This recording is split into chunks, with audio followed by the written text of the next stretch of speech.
Good morning students. Last લેક્ચરમાં આપણે two parallel wires carrying current એના માટે આપણે પોઈન્ટ પી ઉપર આપણે મેગ્નેટિક ફિલ્ડ બી કેલ્ક્યુલેટ કરતા હતા અને આ પોઈન્ટ સુધી આપણે ડિરાઈવ કર્યું હતું કે B Y magnetic field is parallel to y axis, b will be parallel to y axis and therefore એ જે મેગ્નેટિક ફિલ્ડ છે એની વેલ્યુ કેટલી છે બી વાય એ બતાવવા માટે કે મારી મેગ્નેટિક ફિલ્ડ જે છે એ વાય એક્સિસની પેરેલલમાં છે. તો B Y will be equal to μ0/4π I1 minus infinity to plus infinity, integration from minus infinity to plus infinity dl1 cross r by r cube. આ પોઈન્ટ સુધી આપણે ડિરાઈવ કર્યું હતું. Now by geometry of figure 4.5 notice that r square is equal to z square plus a square. હવે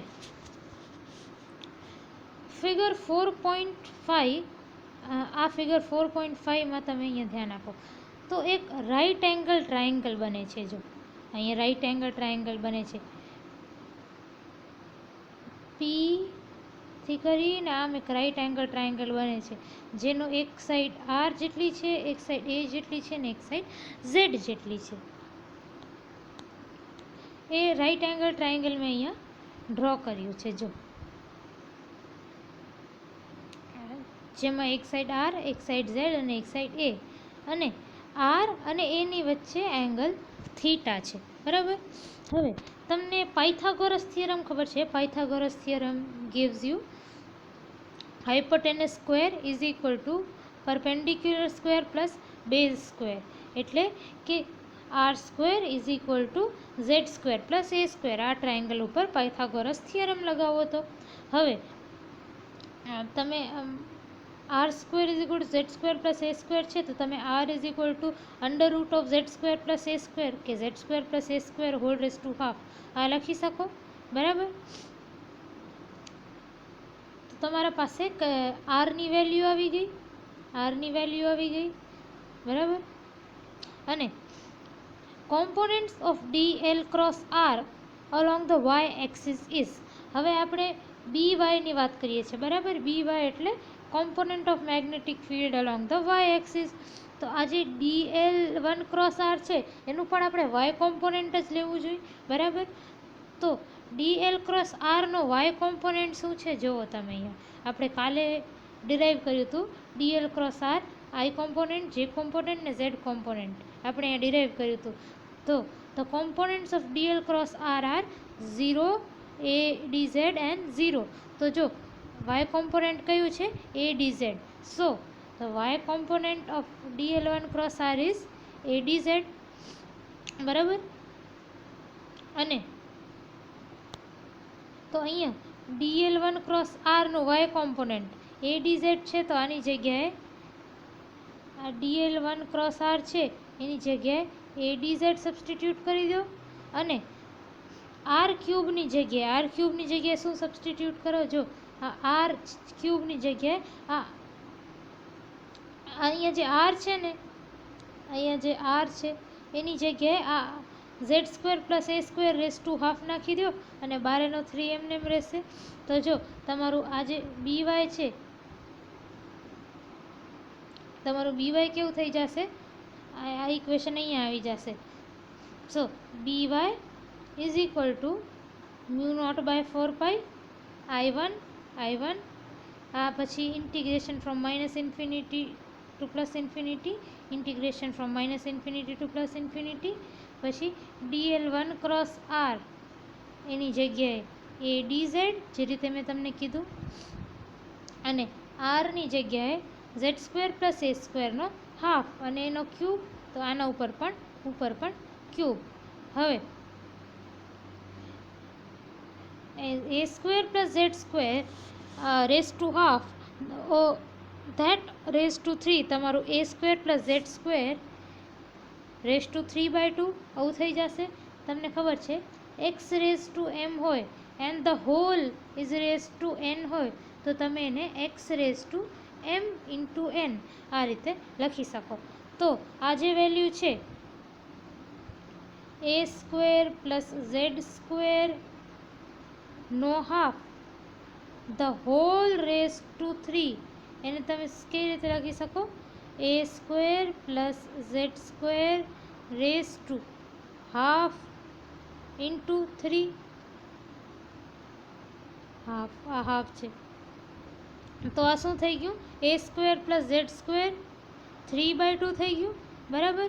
તો એ જ રીતે મેં આ વસ્તુ લખી છે, A square plus Z square raise to 3/2, બરાબર. તો તમારી બીવાય કેવી થઈ જશે? μ0/4π into I1 minus infinity to plus infinity A dz divided by A square plus Z square raise to 3/2. હવે આને સોલ્વ કરવા માટે, આને આ ઇક્વેશનને સોલ્વ કરવા માટે, આ ઇન્ટિગ્રલને આપણે શું કરવાનું છે? સોલ્વ. આપણે હવે આ ઇન્ટિગ્રેશનને સોલ્વ કરશું. તો આને સોલ્વ કરવા માટે આપણે હવે અહીંયા ધ્યાન આપો. તો ટેન થીટા કેવું હોય? ટેન થીટા હોય perpendicular by base, perpendicular by base. તો જો બેઝ કેટલો છે આપણો? Tan theta is equal to perpendicular by base, બરાબર. Tan theta is equal to perpendicular by base. આપણો પરપેન્ડિક્યુલર કયો છે? ઝેડ. બેઝ કેવો છે? એ.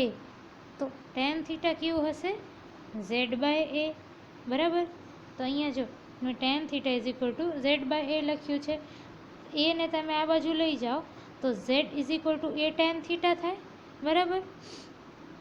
તો અને હવે ટેન થીટાને ડિફરન્સિએશન કરો તો શું આવે? ટેન થીટાનું ડિફરન્સિએશન કરવાથી 6 સ્ક્વેર થીટા આવે, બરાબર.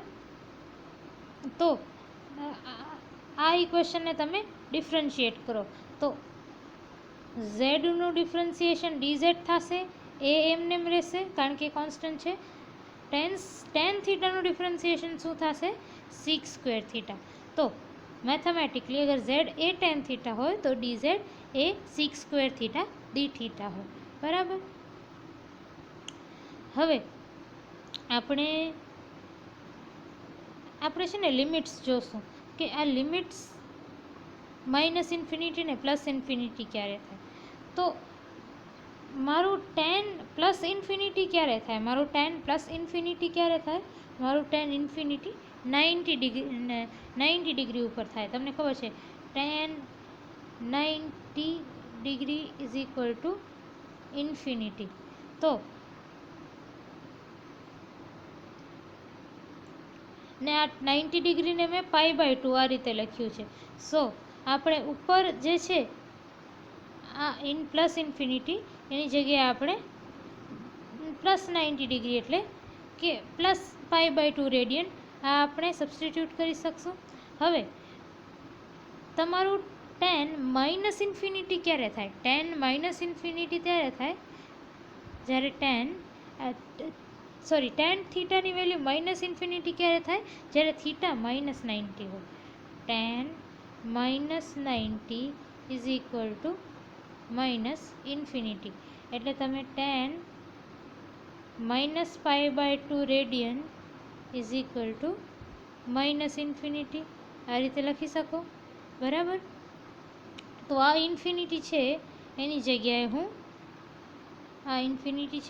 હું માઇનસ π/2 સબસ્ટિટ્યૂટ કરું. તો હવે મારો આ બીવાય કેવો થઈ જશે? બીવાય μ0I/4π એમને એમ રહેશે. Integration minus infinity to plus infinity એની જગ્યાએ મેં તમને હમણાં અહીંયા શું શીખવાડ્યું કે ઇન્ટિગ્રેશન માઇનસ π/2 ટુ પ્લસ π/2, જો માઇનસ π/2 ટુ પ્લસ π/2, બરાબર. હવે આ એ છે એ એમને એમ રહેશે એ. પછી અહીંયા ડીઝેડ છે, ડીઝેડની જગ્યાએ તમે શું લખશો? એ 6 સ્ક્વેર થીટા ડી થીટા. ડીઝેડની જગ્યાએ એ 6 સ્ક્વેર થીટા ડી થીટા લખ્યું. હવે ડિનોમિનેટરમાં જુઓ તો એ સ્ક્વેર એમને એમ રહેશે, એ સ્ક્વેર એમને એમ લખ્યો. પછી ઝેડ સ્ક્વેરનું શું થઈ જશે, ઝેડ જો Z is equal to A tan theta છે તો ઝેડ સ્ક્વેર કેવું હશે, એ સ્ક્વેર ટેન સ્ક્વેર થીટા, અને √3/2 એ √3/2 એમને એમ લેશે. બરાબર.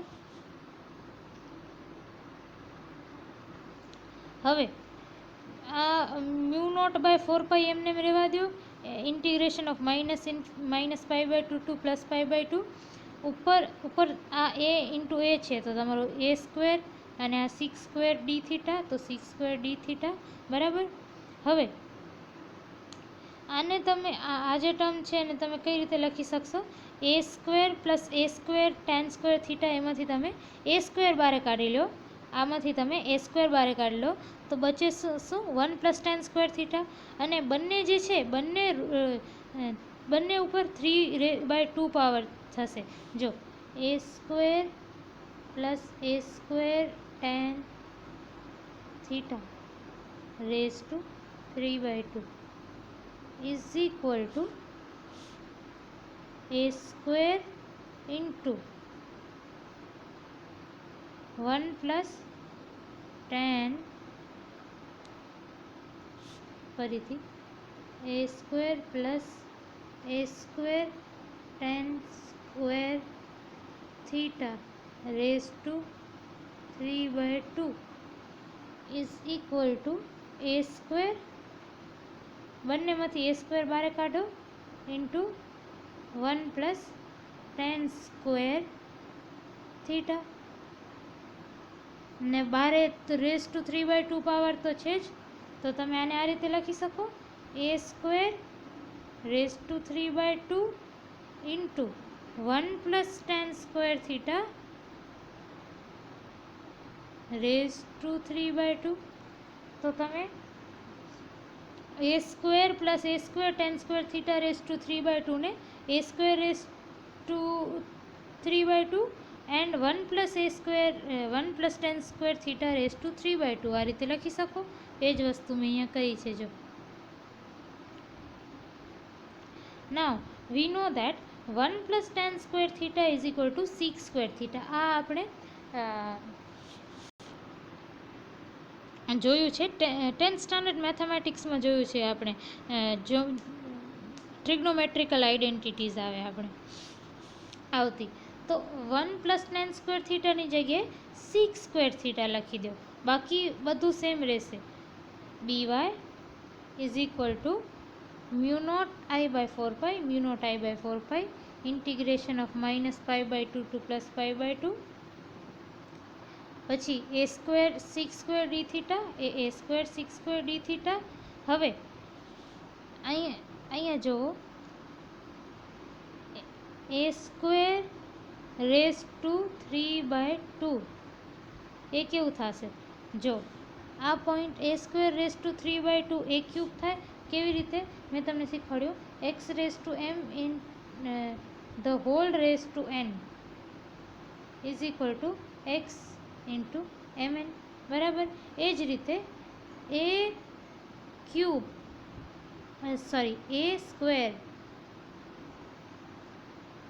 √3/2 આ કેવું થશે, a² into 3/2, એટલે કે પાવરમાં શું બચ્યો, ખાલી 3, એટલે a⁻3, તો a³. તો આ વાળી જે ટર્મ છે ને a² √3/2 એ a³ થઈ જશે. 1 + tan² થીટા કેટલો થાય, 6² થીટા, અને આ √3/2 છે એ તો રહેવાનું જ છે, √3/2. બરાબર. હવે આ a² કટ થશે કોનાથી, અહીંયા બે પાવર જતા રહેશે ને, આ ખાલી એક a બચશે. બરાબર. તો અહીંયા નીચે ખાલી એક a બચશે. પછી બીજું શું થશે, 6² થીટા √3/2, આનું શું થશે, 6² થીટા એટલે શું, 6 થીટાનો સ્ક્વેર. બરાબર. 6² થીટા એટલે 6 થીટાનો સ્ક્વેર √3/2 આ છે 6² થીટા √3/2, એટલે આ જે ટર્મ છે ને એ જ લખી છે ફરીથી. એને આપણે કેવી રીતે લખી શકશું? સિક થીટા રેસ ટુ 2 ઇન્ટુ 3/2, એટલે કે આ 2 જશે તો સિક થીટા રેસ ટુ 3, એટલે સિક ક્યુબ થીટા. સિક ક્યુબ થીટા કેવી રીતે લખશું? સિક ક્યુબ થીટા. તો જો એ જ વસ્તુ અહીંયા લખી છે, આની જગ્યાએ સિક ક્યુબ થીટા. બરાબર. હવે આ સિક સ્ક્વેર થીટા જશે અને આમાંથી શું કહેવાય, ખાલી એક જ પાવર રહી જશે, એટલે ઓનલી સિક થીટા બચશે. બરાબર. તો તમારો બીવાય કેવો થઈ જશે? જો mu naught I by 4 mu naught I by 4 પછી આ જે એન છે એ છે એ કોન્સ્ટન્ટ છે, એટલે બારે આવી જશે. પછી -π/2 ટુ +π/2 આ વાળો જે છે એ બચશે, રહેશે. અને પછી બચશે શું? ખાલી d theta by sec theta, d theta by sec theta, આટલું જ બચશે. આ તમે કેન્સલ કરશો આનામાંથી એક સિક સ્ક્વેર થીટા સાથે, તો ખાલી એક સિક થીટા બચશે. બરાબર. હવે તમને ખબર છે કે 1/સિક થીટા 1/સિક theta is equal to cos theta. તો મેં અહીંયા કોસ થીટા નાખી દીધું. બરાબર.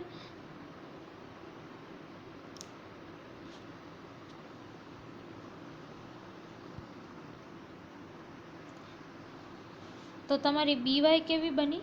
બીવાય ઇઝ ઇક્વલ ટુ આ શું થઈ ગયું કે mu naught I by 4 integration from -π/2 to +π/2, અને આ જે 1/સિક થીટા છે એની જગ્યાએ કોસ થીટા અને ડી થીટા એમને એમ છે એ જ રીતે રાખ્યું છે. નાવ આપણે ખબર છે કે integration of cos theta is sine theta. હવે આપણે આને ઇન્ટિગ્રેટ કરશું. Integration of cos theta is sine theta, તો આની જગ્યાએ મેં સાઇન થીટા રાખ્યું છે. બરાબર. હવે હજી સુધી મેં આ લિમિટ્સ નથી રાખી, અપર લિમિટ અને લોઅર લિમિટ, એટલે આપણે હજી સુધી એ નથી રાખ્યું. જો તો તમારી બીવાય કેવી થશે? તમારી બીવાય એ થઈ જશે mu naught I by 4 mu naught I by 4 પછી કોસ થીટાનું ઇન્ટિગ્રેશન છે સાઇન થીટા, અને લોઅર લિમિટ -π/2 થી અપર લિમિટ +π/2 રાખ્યું. હવે આપણે બંને લોઅર લિમિટ પુટ કરી દઈશું, તો તમારું કેવું આવશે? B Y is equal to mu naught I by 4 into sine of upper limit, એટલે sine π/2 minus sine of lower limit, તો સાઇન -π/2. હવે સાઇન π/2 એટલે સાઇન 90, સાઇન 90 1 હોય. સાઇન -π/2 એટલે સાઇન -90, ને સાઇન -90 પણ સાઇન -90 -1 હોય. એટલે આ કેવું થઈ જશે? B Y is equal to mu naught I by 4 આની જગ્યાએ 1 માઇનસ, પછી આ સાઇન -90 છે એ -1 છે, તો માઇનસ પ્લસ થઈ જશે. સો 1 + 1, એટલે તમારું કેવું થઈ જશે? B Y is equal to mu naught I by 4 into 2. આ 2 આના સાથે કેન્સલ થશે, તો તમારો બીવાય શું થઈ જશે? Mu naught I by 2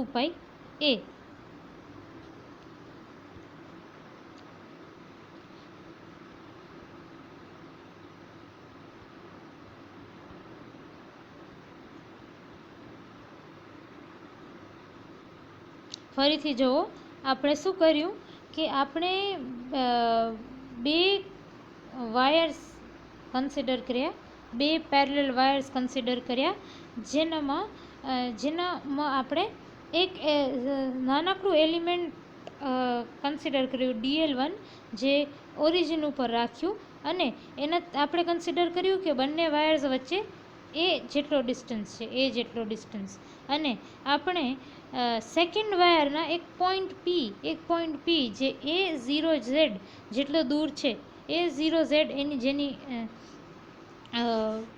coordinates છે, એ પોઈન્ટ P ઉપર મેં મેગ્નેટિક ફિલ્ડ B કેલ્ક્યુલેટ કરી.